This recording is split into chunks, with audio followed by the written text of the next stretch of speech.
Doctor Arjuna உங்களை பற்றியே எதிர்பார்க்க மனநோயாளி பற்றி பேச வேணாம் என்னோட உங்களை மாதிரி போய் இவ்வளோ காசையும் பண்ணி கொண்டு அடே மட்டக்களப்பு செம்மறி உனக்கு மேனியா இல்லடா சிசோ அஃபெக்டிவ் டிஸார்டர் தான் ஆயுதத்தை எடுத்து புத்த பையை எரிஞ்சு போட்டு நான் அரசியலுக்கு வந்தவர் சொல்றாருன்னு சொன்னால் தயவு செய்து நேரத்தை கடிக்காத அதே ஒரு சிம்பிள் அதாவது நீ மேக்சிமம் ஸ்ட்ரெஸ்ல இருக்கிற அர்த்தம் வச்சான் புள்ளியானுக்கும் கணவனுக்கும் நல்ல உறவு இருக்கா இல்லையான்றது அது மக்கள் தீர்மானிக்கட்டும். உன்னை வச்சாருட்டு கேட்கறது கூட கவலையா தான் கிடக்கு.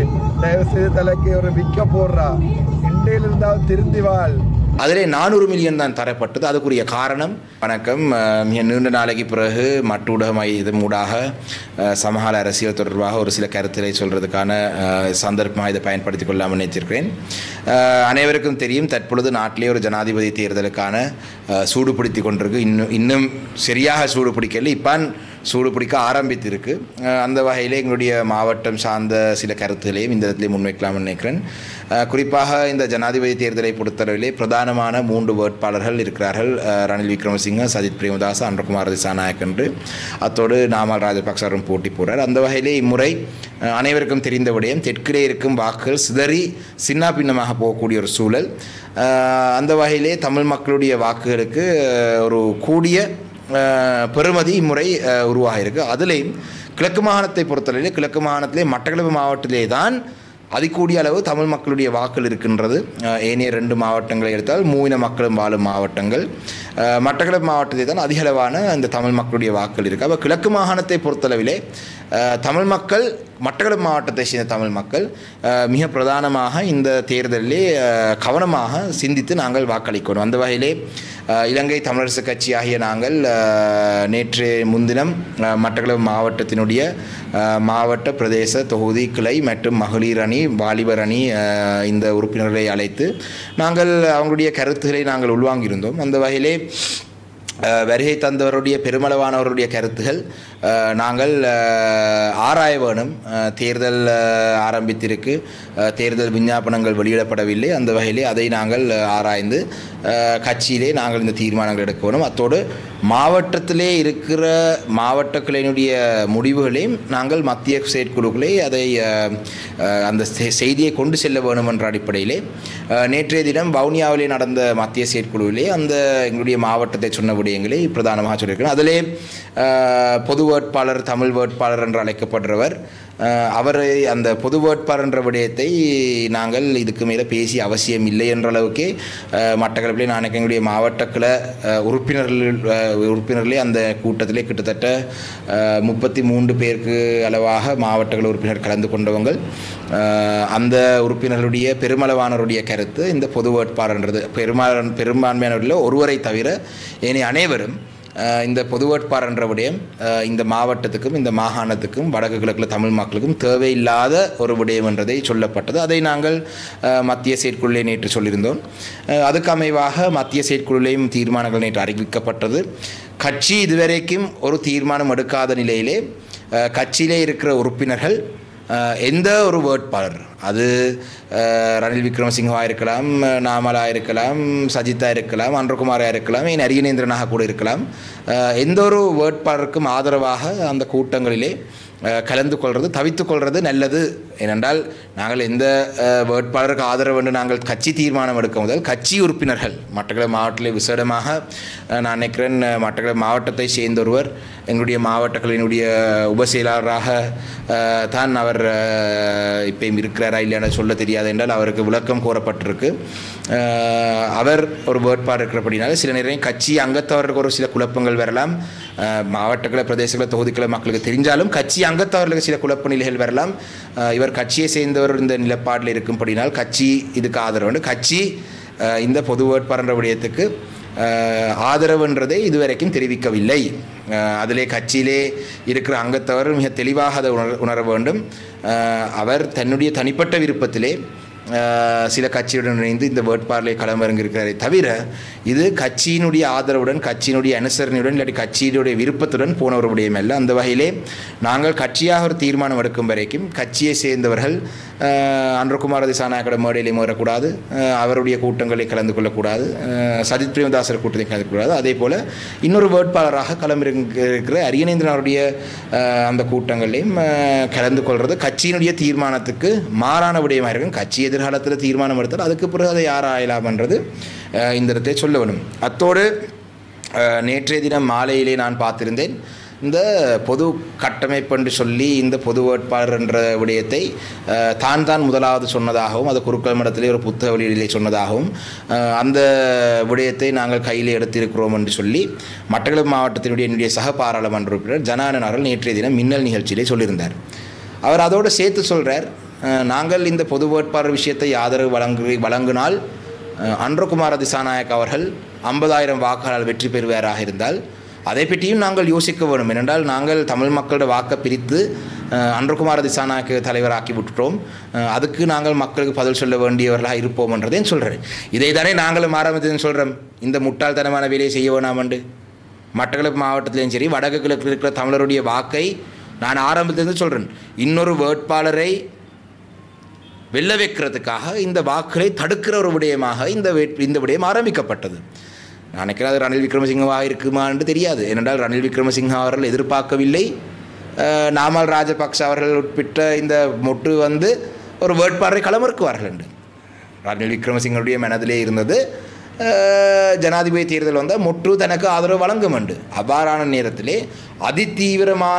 அதிதீவிர போக்குள்ள இல்லாட்டிய தமிழ் மக்களுடைய மத்தியிலே தீவிரமான நிலப்பாடு உள்ளவர்கள் எக்காரணத்தை கொண்டும் ராஜபக்ச இணைந்திருக்கும் ஒரு குடும்பத்துக்கு வாக்களிக்க வாய்ப்பில்லை என்று தெரியும். அந்த காரணத்தினால் அந்த வாக்குகளை பிரிக்கிறதுக்காக அவர் அதை செய்தாரா என்ற சந்தேகம் ஆரம்பத்திலிருந்தே நான் சொல்லிக் கொண்டு வருகிறேன். அப்போ இன்று நிலைமை மாறிவிட்டது. இன்று மொட்டு தனி ஒரு வேட்பாளர் போடும் பட்சத்திலே அந்த அதிதீவிரமானவர்களும் சில நேரம் ரணில் விக்ரமசிங்கக்கு வாக்களிக்க வாய்ப்பு இருக்கின்றவர்கள் இவர்கள் ஒரு விடயத்தை தாங்கள் அறியாமலே கூடுதலான தூரம் கொண்டு போய் விட்டார்கள். அது செல்வமடைக்கல்நாதனாக இருக்கட்டும், சித்தார்த்தனாக இருக்கட்டும், பாராளுமன்றத்திலே எங்களுக்கு சொன்னவர்கள் இந்த விடயம் ஒரு தேவையில்லாத விடயம் எங்களுக்கு முன்னுக்கு சொன்னவர்கள் மதிய உணவு சாப்பிடும் பொழுது. ஆனால் அந்த தேவையில்லாத விடயத்தை ஒரு கட்டம் மேலதிகமாக கொண்டு போயிடுறாரு. இதில் என்னை பொறுத்தவரை EPRLF கட்சியினுடைய தலைவர் சுரேஷ் பிரேமச்சந்திரன் அவர்கள் அவர் ஆரம்பத்தில் இருந்தேன் சரி இப்பயும் சரி இதில் தீவிரமாக நிற்கிறேன். அவருக்கு ஒரு அடையாளம் இல்லை. அவர் ஒரு மக்களால் நிராகரிக்கப்பட்டு அவர் மக்களால் தூக்கி எறியப்பட்டு இன்று கட்சி தலைவர் என்று சொல்கிறார். அந்த கட்சியிலே எத்தனை பேர் இருக்கிறாங்க, ஒரு பிரதேச சபை உறுப்பினர் கூட உருவாக்கக்கூடிய நிலையில் இருக்கிறாங்களன்ற சந்தேகம் எனக்கு இருக்குது. அப்போ அவரை போலவர்களுக்கு இது ஒரு அடையாளம். அதே போல் தங்களை கட்சி தலைவர் என்று அழைத்து கொண்டு ஒரு பெயர் பலகையை வைத்து கொண்டு திரிகிறவர்களுக்கும் ஒரு அடையாளம் இல்லாத நிலை. அப்போ இது ஒட்டுமொத்த தமிழினத்தினுடைய எதிர்காலத்தை அடகு வைத்து தாங்கள் ஒரு அடையாளத்தை உருவாக்குற ஒரு செயல்பாடு. அதிலே இன்று கோவிந்தன் கருணாகரன் ஜனா அவர்கள் சொல்கிறார், சில நேரத்திலே எங்கட வாக்கு பிரிக்கிறதால அன்றகுமார் வந்தால் என்றால் இப்போ என்ன சொல்ல வரார்கள், சில நேரத்திலே இந்த பொது வேட்பாளர் விஷயத்திலே அவங்க பின்வாங்கக்கூடிய ஒரு சூழல் தெரிகிறது. ஏனென்று சொன்னால் ஆரம்பித்தது வேறு நோக்கம், ஆரம்பித்த நோக்கம் இனி தேவைப்படாது. அப்போ நாங்கள் என்ன செய்ய வேணும், எங்களுக்கு இந்த ஆரம்பித்தவர்களுக்கான அந்த ஆதரவை நாங்கள் வழங்க வேணும் என்று கூட இருக்கலாம். அந்த வகையிலே இதிலே போய் இந்த பொறிக்குள்ளே தலையை கொடுத்தவர் அவரும் யோசிக்க வேணும். ஆனால் அவர்களுக்கு எல்லாம் இதை யோசிக்க வேண்டிய அவசியம் இல்லை. என்றால் இனி அவங்க தேர்தலில் ஈடுபட்டு மக்களால் தூக்கி எறியப்பட்டு அரசியலிலே ஒதுக்கப்பட்ட நிலையில் இருக்கிறவர்கள் இதற்கு பின்னால் செல்வதுன்னா இனி இதுக்கு மேலே என்ன நமக்கு நடக்க போகுது. ஆனால் அப்படி இல்லை, நாங்கள் இளைஞர்கள் எங்களுக்கு பதில், நாங்கள் இனி எதிர்வரும் சமுதாயத்துக்கு பொறுப்பு சொல்லுறலாம் நாங்கள் இருக்கிறோம். நீங்கள் உங்களோட காலத்தை கடந்து விட்டு போயிடுவீங்கள். எதிர்வரும் சமுதாயத்துக்கு நாங்கள் தான் பதில் சொல்ல வேண்டியதாக வரும். ஏனையா இவ்வாறான ஒரு முட்டாள்தனமான தீர்மானத்தை 2024ஆம் ஆண்டு எடுத்த பொழுது ஏன் நீங்கள் மௌனமாக இருந்தீர்கள் என்று ஒரு கேள்வி நமக்கு தான் வரும். அந்த வகையில் இதை நாங்கள் பதிவு செய்து வைக்க வேணும். மட்டக்களப்பு மாவட்டத்திலே போகும் இடமெல்லாம் இது என்னத்துக்கு இந்த தேவையில்லாத வேலை எடுத்திருக்கிறீர்கள் என்ற ஒரு கருத்து. அப்போ நாங்கள் இது நாங்கள் எடுக்கவில்லை. அதாவது இன்று தமிழ் தேசியம் என்று சொல்லி தான் இவர்கள் சொல்கிறார்கள். ஆனால் அந்நிய சக்திகளுடன் சேர்ந்து 80களிலே தமிழ் தேசியம் ஒரு தமிழீழம் வருவதற்கு தடையாக இருந்தவர்கள் தான் இன்று இந்த பொது வேட்பாளர் இருக்கிறார்கள். காட்டி கொடுப்பு செய்தவர்கள், இராணுவத்துடன் சேர்ந்து சாக்கு போட்டு காட்டி கொடுத்தவர்கள் இன்று இவ்வாறானவர்கள் தான் இருக்கிறார்கள். அந்த வகையிலே இதிலே இன்னும் பல விடயங்களை நாங்கள் சொல்ல வேண்டும். நீங்கள் கேள்வியாக கேட்டாலும் பதில் சொல்ல தயார் என்றால் இந்த 60 கோடி விடயங்களை பற்றியெல்லாம் நான் அண்மையிலே கொழும்பிலே ஒரு ஊடகத்திலே வைத்து சொன்னேன். ஆனால் மட்டக்களப்பு ஊடகவியலாளர் என்ற வகையிலே உங்களுக்கு சில சந்தேகங்கள் இருக்கலாம். ஏனென்று சொன்னால் நீங்கள் தான் அந்த எனக்கு எதிராக சொன்ன அந்த செய்தியும் இதிலே இன்னொரு விடயம் நேற்றைய தினம் ஜனான அவர்கள் சொல்கிறார், இது இந்த 60 கோடி கதை ஒளிச்சி மறைச்ச கதை. அவரே சொல்கிறார், சாணக்கியன் தம்பி தான் முதலாவது முறையாக தனக்கு இந்த நிதி ஒதுக்கப்பட்டதுன்னு சொல்கிறார். உண்மைதானே, நானே என்ன வீட்டை கொண்டு போகிறதுக்கு அந்த நிதி ஒதுக்கப்பட்டது. அந்த நிதி ஒதுக்கப்பட்டு கடிதங்கள் போய் இப்போ ஒப்பந்தங்கள் செய்து வேலையில் ஆரம்பிக்கிற கட்டத்தில் இருக்கிறார்கள். அந்த வகையிலே இதுதான் சாராம்சம். தமிழ் மக்கள் அவசரப்படக்கூடாது, விசேடமாக மட்டக்களப்பு மாவட்ட மக்கள் அவசரப்படக்கூடாது என்று நீங்கள் பார்த்தீங்களன்னு சொன்னால் இஸ்லாமிய சகோதர பாராளுமன்ற உறுப்பினர் இரு பக்கத்திலே இருக்கிறார்கள். சஜித் பிரேமதாஸ் அவர்களுடன் ரிஷாட் பதோதீன் அவர்களும் ஹக்கீம் அவர்களும் இருக்கிறதாக சொல்லப்படுது. அதே நேரத்திலே ரணில் விக்ரமசிங்க தரப்பிலே நசீர் அகமட், அலி சாஹிர் மௌலானா, அத்தாவுல்லா, ஹரிஸ் அவர்கள் மங்கால போகிறதுக்கான வாய்ப்பு இருக்கு, உத்தியோகபூர்வமாக போகவில்லைன்னு சொல்கிறப்ப இஸ்லாமிய சகோதரர்கள் இரு பக்கத்திலேயும் இருக்கிறார்கள். அப்போ அந்த அபாரான ஒரு நிலையிலே மட்டக்களப்பு மாவட்டத்திலையும் சரி கிழக்கு மாகாணத்திலையும் சரி எங்களுடைய தமிழ் மக்களுடைய எதிர்காலத்துக்கு என்ன நன்மை, இது ஒட்டுமொத்த வடக்கு கிழக்கு மக்களுடைய நன்மையை கருதி அதுக்குள்ளே நிச்சயமாக தமிழ் மக்களுக்கு மட்டக்களப்பு மாவட்டத்திலே எது நல்லதென்றும் அந்த கட்சி இருக்கிற தீர்மானத்திலே உள்வாங்க வேண்டும் என்றதிலே நான் மிக கவனமாக இருக்கின்றேன். அந்த வகையிலே தான் நேற்றைய தினம் கூட்டத்தில் தீர்மானிக்கப்பட்டது. பிரதானமாக இந்த தேர்தலில் போட்டி போட்டிருக்கிற 3 பேருடைய தேர்தல் விஞ்ஞாபனங்களை பார்ப்போம். அதில் என்ன வருதுன்றதை பார்த்து நாங்கள் தீர்மானம் எடுக்கிறார் என்றதை எங்களுடைய கிளிநொச்சி யாழ் மாவட்ட பாராளுமன்ற உறுப்பினர் ஸ்ரீதரன் அவரும் அதை சொல்லியிருந்தார். அந்த வகையிலே நாங்கள் பொறுத்திருந்து பார்ப்போம். மட்டக்களப்பு மாவட்ட மக்கள் தயவு செய்து அவசரப்பட வேண்டாம். இன்னும் காலம் இருக்குது. 21ஆம் தேதி தேர்தல். நமக்கு முடிவெடுக்கிறதுக்கு ஒரு 24 மணி நேரம் தேவையா? நாங்கள் ஒரு மிக சரியான நேரத்திலே நாங்கள் இந்த பதிலை சொல்லுவோம். இதை நான் ஏன் சொல்கிறேன் என்று சொன்னால், நான் இன்று காலையிலே கூட ஒரு இடத்தை போயிருந்த நேரத்திலே ஒரு திறப்பு விழாக்கு போயிருந்தேன். அந்த இடத்துல கேட்குறார்கள், கட்சி என்ன, நீங்கள் என்ன முடிவுன்னு நான் கேட்டேன். நீங்கள் என்ன முடிவுன்னு பார்த்துட்டு இருக்கிறோம்ன்றாங்க. நேற்று வவுனியாவிலே காலையிலே உணவு சாப்பிட ஒரு சைவ உணவகத்துக்கு போயிருந்தேன். அங்கே நான் கேட்டேன், சும்மா என்ன மாதிரி ஜனாதிபதி தேர்தல் அதுதானே நீங்கள் சொல்கிறீங்களே, கெதியாக சொல்லுங்கள், அப்போ நாங்கள் வேலை செய்யலாம். அப்போ மக்கள் மத்தியிலே இலங்கை தமிழரசு கட்சியினுடைய முடிவுக்காக மக்கள் பார்த்து கொண்டிருக்கிறாங்க. டாக்டர் அர்ஜுனா, உங்களை பற்றியே மனநோயாளி பற்றி பேச வேணாம். என்னோட உங்களை மாதிரி போய் இவ்வளோ காசையும் பண்ணி கொண்டு அடே மட்டக்களப்பு மாதிரி உனக்கு மேனியா இல்லடா சிசோ அஃபெக்டிவ் டிஸார்டர் தான். இதை நான் சொன்னா உண்மையா போயிருப்படா. தயவு செய்து நேரத்தை கடிக்காத. அதே ஒரு சிம்பிள், அதாவது நீ மேக்சிமம் ஸ்ட்ரெஸ்ல இருக்கிற அர்த்தம் மச்சான். நீ கதை கேட்கல, உன்னை வச்சாரட்டு கேட்கறது கூட கவலையா தான் கிடக்கு. தயவு செய்து தலைக்கு ஒரு விக்க போடுறா. இண்டையில் இருந்தாலும் திருந்தி வாழ். நீ என்ன டாக்டர், ஒரு டாக்டரை பார்த்து சைக்கோட்டு சொல்லிக்க, அது டயக்னோசிஸ் இல்லை. நான் சொல்லிட்டேன் பாய், உனக்கு சொல்லிட்டேன் ஆல்ரெடி. உனக்கு சிசோ அஃபெக்டிவ் டிஸார்டர் இருக்குன்னு நான் சொல்றேன். பைபோலரும் இல்லை மச்சான், உனக்கு மேனியாவும் இல்லை. This is what you call schizoaffective disorder. Go and read. நீங்கள் ஜனாதிபதி ரணில் அவர்களுக்கு ஆதரவு வழங்குவதற்காகத்தான் இந்த ஒதுக்கீடு உங்களுக்கு வழங்கப்பட்டிருக்கிறது. நிச்சயமாக வடக்கு கிழக்கில் இருக்கிற ரணிலுக்கு ஆதரவு வழங்குகிறவர்களுக்கு மட்டும்தான் நிதி ஒதுக்கப்பட்டதாக கூறப்படுகிறது. குறிப்பாக நிதி ஜனாதிபதி செயலகத்தினூடாக நிதி ஒதுக்கப்பட்டிருக்கிறாங்க. இல்லை, உண்மையிலே ஜனானனுக்கு கிடைச்சது போல பிள்ளையான் அவர்கள் டிசிபி ஃபண்டிங் எனக்கு தரல. பன்முகப்படுத்தப்பட்ட நிதி என்று சொல்லி மட்டக்களப்பு மாவட்டத்தில் ஒதுக்கப்பட்ட காசில் பிள்ளையான் ஜனானனுக்கு கொடுத்தவர். பிள்ளையானுக்கும் ஜனானுக்கும் நல்ல உறவு இருக்கா இல்லையான்றது அது மக்கள் தீர்மானிக்கட்டும். ஏனென்றால் எனக்கு என்னுடைய முன்மொழிகளை நிராகரித்து சாணக்கியனுக்கு கொடுக்கக்கூடாது என்று சொன்ன பிள்ளையான் ஜனானுடைய முன்மொழிகளை ஏற்றுக்கொண்டவர். அவருக்கும் இந்த அந்த அந்த 5 கோடி ரூபா அந்த நிதியிலையும் அதை தாண்டி இன்னொரு 5 கோடி ரூபா அவர் ஒரு கிராமத்துக்குள்ளே மற்றும் சென்று அந்த நிதியை போட்டிருக்கிறார். நான் அவ்வாறு ஒரு கிராமத்துக்குள்ளே கூடிய நிதி நான் போட்டு எல்லா சமனாக பரவலாக போட்டிருக்கேன். சில கிராமங்களுடைய சனத்தொகையின் அடிப்படையில் கூட குறைய போட்டிருக்கலாம். அவர் ஒரே ஒரு கிராமத்துக்கு அந்த மேலதிகம் அந்த 5 கோடியும் போட்டிருக்கிறார். அப்போ ஜனா அவர்களுக்கு 10 கோடி ரூபா பன்முகப்படுத்தப்பட்ட 5 கோடி ரூபா பிள்ளையான் பன்முகப்படுத்தப்பட்ட நிதியூடாகவும் இன்னொரு 5 கோடி ரூபா ஜனாதிபதியினுடைய நிதியூடாகவும் கிடைக்கப்பட்டது. எனக்கு நான் ஜனாதிபதியை சந்தித்த பொழுது நான் முதலாவது முறையாக நான் 5 கோடி ரூபாட முன்மொழியில் கொடுத்தேன். அதுவும் ஜனாதிபதி செயலகமூடாகத்தான் மட்டக்களப்பு மாவட்டத்துக்கு வந்தது. அதே போல் நான் மேலதிகமாக முன்மொழியிலும் கொடுத்திருந்தேன். அந்த முன்மொழியை நான் கிட்டத்தட்ட 596 மில்லியன் ரூபாட முன்மொழியை நான் கொடுத்திருந்தேன். அதிலே ஜனாதிபதி செயலகத்தால் அந்த 596 மில்லியன் ரூபாய்க்கு அனுமதி வழங்கப்பட்டது. அதிலே 400 மில்லியன் தான் தரப்பட்டது. அதுக்குரிய காரணம் வியாலேந்திரன் பிள்ளையான் நானுக்கு ஜனானனும் இப்போ கதையை பார்த்தா அவர் இதுக்குள்ளே சேர்ந்து போயிருப்பாருன்னு நினைக்கிறேன்.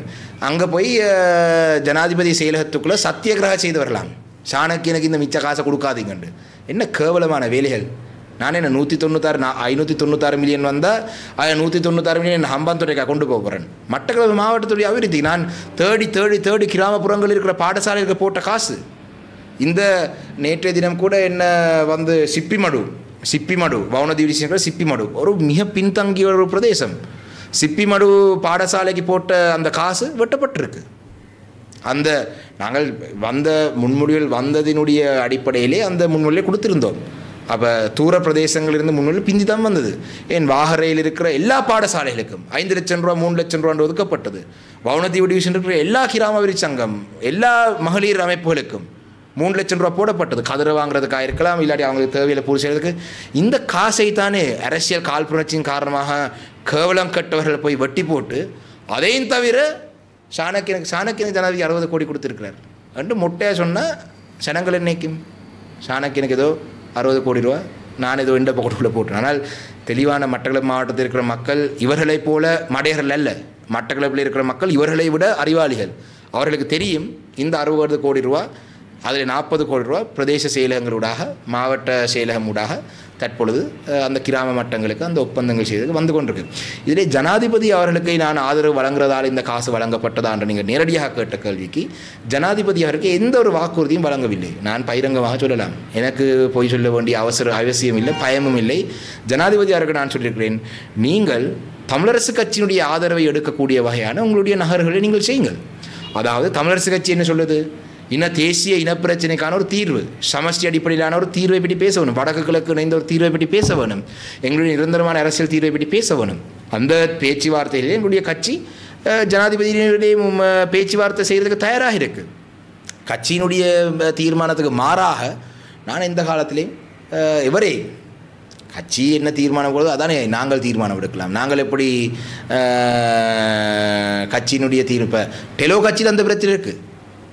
டெலோவில் வந்து பாராளுமன்ற உறுப்பினர் வினோ நோகராஜலிங்கம் கட்சி முடிவு பொது வேட்பாளர், நான் அந்த முடிவு இல்லை என்று அவர் சொல்கிறார். எங்கள் கட்சியில் நாங்கள் அப்படி முடிவெடுக்க மாட்டோம் என்றதை தயவு செய்து கோவிந்தன் ஜனா கருணாகரனுக்கு இதை காட்டுங்கள். நான் அவரை வலிமையாக மரியாதையாக ஜனா அண்ணன் தான் சொல்கிறது. ஆனால் இப்படியான ஒரு அரசியல் ரீதியாக ஒரு பங்க்ரோத் அரசியல் நிலையிலே இருக்கும் ஒருவரை தற்பொழுது நிலை எதிர்காலத்தில் நாங்கள் திருப்பி நாங்கள் இன்றைய நிலையிலே ஒரு மனவேதனையுடன் இருக்கிற என்றால் ஒரு மூத்த ஒரு உறுப்பினர், அவர் என்னுடைய தந்தையை விட ஒரு 2 வருஷம் தான் குறைவு,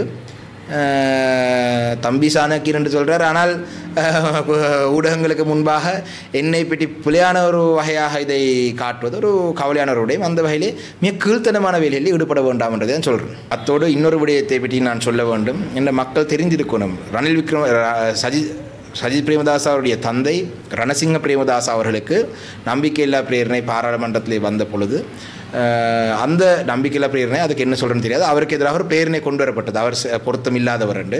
அந்த நேரத்தில் ரணசிங்க பிரேமதாஸ் அவர்கிட்ட கேட்டதாம், உங்களுக்கு என்ன வேணும் என்று. அவர் வந்து எனக்கு வீரமுனையை மட்டும்தான் வேணும். நல்ல விஷயம், அவர் அப்படி சொல்லியிருந்தால் நான் பார்த்துறேன். எனக்கு அந்த நேரம் 3 வயசு அப்படி தான் இருந்திருக்கும். நான் 90ஆம் ஆண்டு பிறந்தேன். அப்போ எனக்கு அவர் என்ன நடந்ததுன்னு தெரியாது. ஆனால் ஒரே ஒரு கேள்வியை கேட்க விரும்புகிறேன். என்னுடைய பார்ட்னர் அவர் வந்து சீமு ராசமாணிக்கம் ஐயா, அவர் வந்து பல அசிஸ்டன்ட் ஃபுட் கண்ட்ரோலர், அவர் அடிஷ்னல் கவர்மெண்ட் ஏஜென்ட், இப்படி அரச துறையில் பல பதவியில் இருந்தார். அதனை தொடர்ந்து அவர் அரசியலுக்கு வந்தார். அரசியலில் அவர் தோல்வியடைந்த காலத்திலையும் அவர் மீண்டும் அரச சேவைக்கு போய் ஒரு கடமையாக அவருடைய அரசு ஊழியரில் ஈடுபட்டார். அவருக்கு அவருடைய குடும்பத்தினர் வந்து வயல் நிலங்களை கொண்ட குடும்பம். அதே போல் என்னுடைய பாட்டி, என்னுடைய அப்பம்மா வந்து அவரும் பெருமளவு சொத்துக்களை கொண்ட எல்லா களுவாஞ்சுடி பக்கம் இருக்கிற எல்லாருக்கும் தெரியும். என்னுடைய தந்தை ஒரு வைத்திய ஒரு மருத்துவர், ஒரு டாக்டர், ஒரு மெடிக்கல் டாக்டர். அப்போ நான் வீடு கட்டியிருக்கேனா, நான் வளவு வாங்கியிருக்கேனா, நான் வாகனம் ஓடுனா, இது எல்லாத்துக்கும் கணக்கு காட்டலாம். ஜனானனுக்கு இந்த சொத்துக்கள் எல்லாம் வாங்குறதுக்கு எங்கிருந்து காசு வந்தது என்றதை மக்கள் சிந்திக்க வேணும்.